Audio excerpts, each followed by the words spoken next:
Hey guys, hoping all is well with everyone. So in this video we're going to be continuing our read-along of the Crime Traveler's Adventure Series, Book 1, Brainwashed.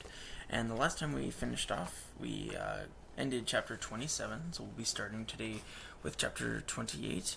And as always, I hope you guys are doing well. Please enjoy the read aloud today, and we'll jump into it.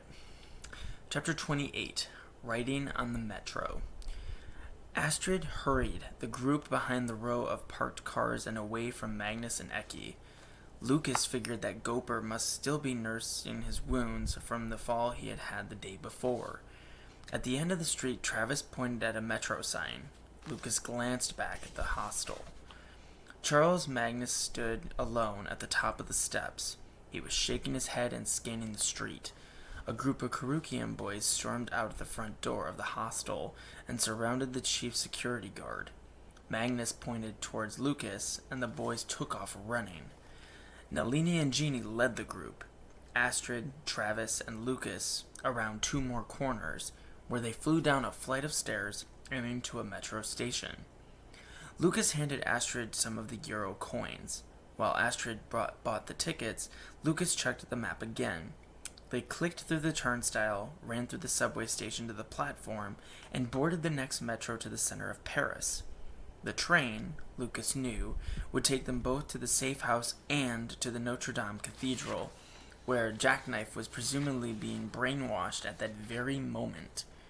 The train car was brightly lit and oddly quiet. A few French girls giggled, but most of the riders were reading or napping. No one said anything. Lucas used the time to refuel his mind. At Les Halles, the central station of Paris, they changed trains. Clumps of people got off with them and poured into the waiting areas. The smell of sweet crepes and Nutella filled the air, and music echoed in the tunnels. A grunge guitar screeched from one passageway. Another corridor amplified bongo drums, and still a third made like a megaphone for a woman singing opera.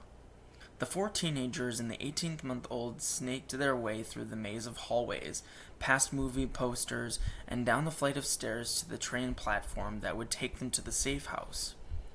The wall posters were enormous, big as two-car garage, for Disneyland Paris, another for Air France, and the third was a perfume ad of a woman in her underwear. Travis shook his head. Ooh la la. Gini copied him.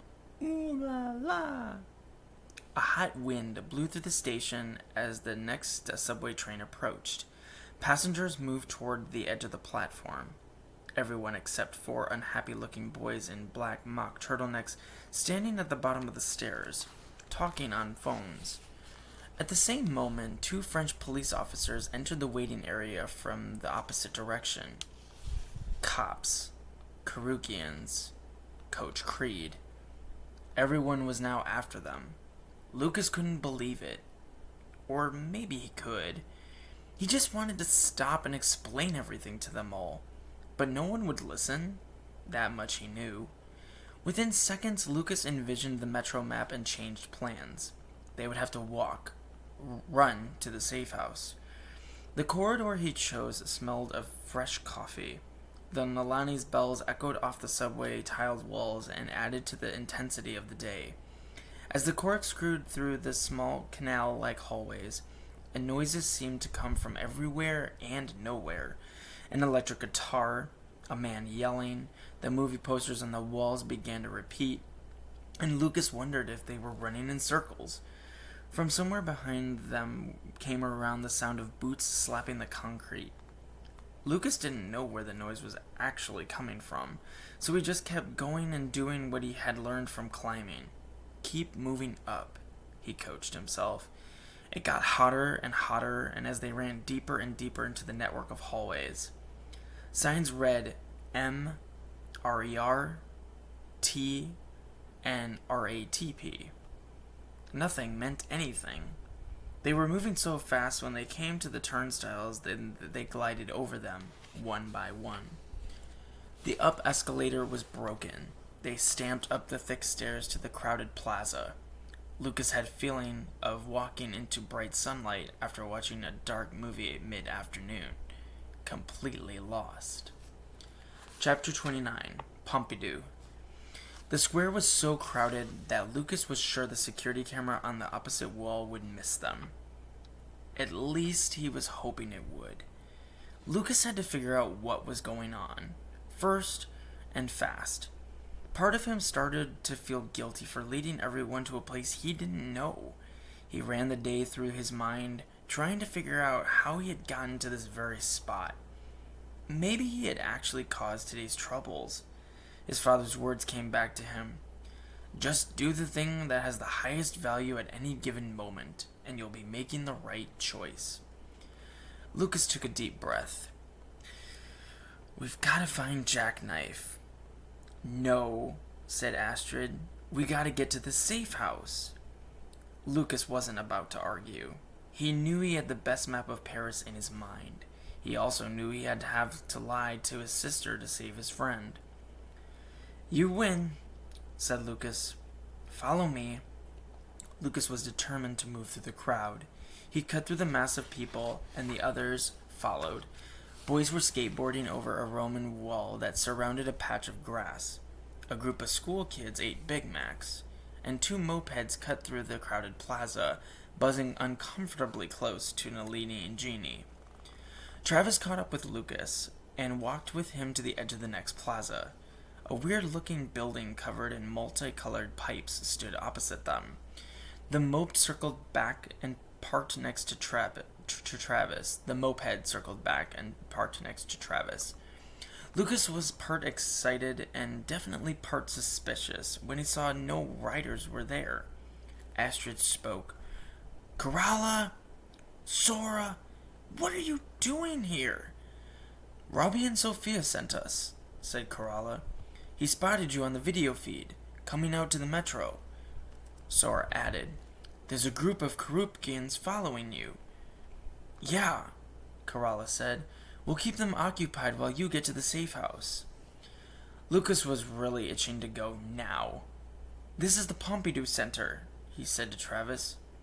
Isn't it? Yeah, Travis said, which means we're close to the bookshop, right?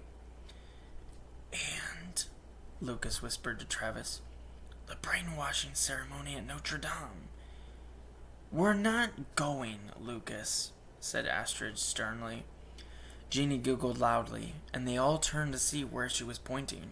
A shirtless clown hopped up on a wooden box in the middle of the giant square. He shouted in English with a strong French accent. Maybe, he said, it is not enough for you here in Paris. Diversion, Lucas thought. Perfect. The clown struck a match and lit a juggling baton on fire. He balanced the stick in the palm of his hand and then he dropped it. Faking every move, he picked up the burning baton, pretending he had burned his hand, and whimpered toward the crowd like a puppy. In his Frenchy English, he said to a young woman in the crowd, You are a good-looking woman. Kiss my burnt hand, please. There was a chuckle from the crowd as the woman kissed his hand and the clown jumped for joy. Next he drank from a plastic bottle, and his mouth swelled with the liquid. He blew kerosene across his lips and threw the burning baton. The flame flared over the crowd, and there was a big gasp. The cloud approached another woman. You are a beautiful woman. Kiss my burned lips, please. As soon as he had gotten his peck on the lips, the clown strutted away like a proud rooster. Gini, now sitting on Nalini's shoulders, clapped her chubby hands. Then the cloud tossed the burning baton high into the air, and it flipped over and over until it floated down. The clown spun himself around and opened the back of his baggy pants. The burning baton dropped straight into the back of his underwear. The clown went nuts. His legs danced in the air, and he started slapping his pants to put out the fire. Then he stretched a long hound dog wail as he looked sheepishly at the crowd. A kiss? He begged. Please? Everyone laughed and clapped and put money in his hat on the ground.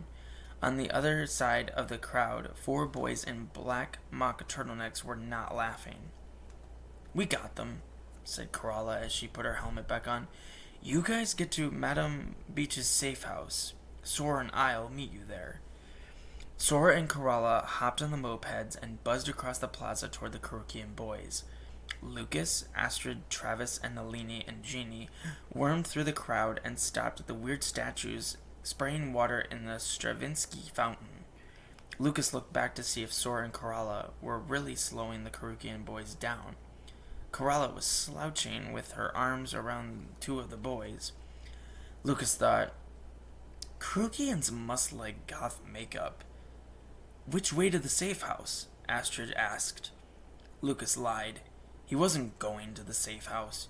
He was going to the Notre Dame Cathedral to save Jackknife, but for his friend's brain was washed into Curukian mush. And I'll stop the video there, ending chapter 29, but I hope you guys enjoyed the read-along today. As always, thank you guys so much for watching. Please take good care of yourselves and be safe, and I look forward to seeing you in our next Read Aloud video, where we'll be continuing the read-along of the Crime Travelers Adventure series. But thank you guys so much for watching, and we'll see you soon.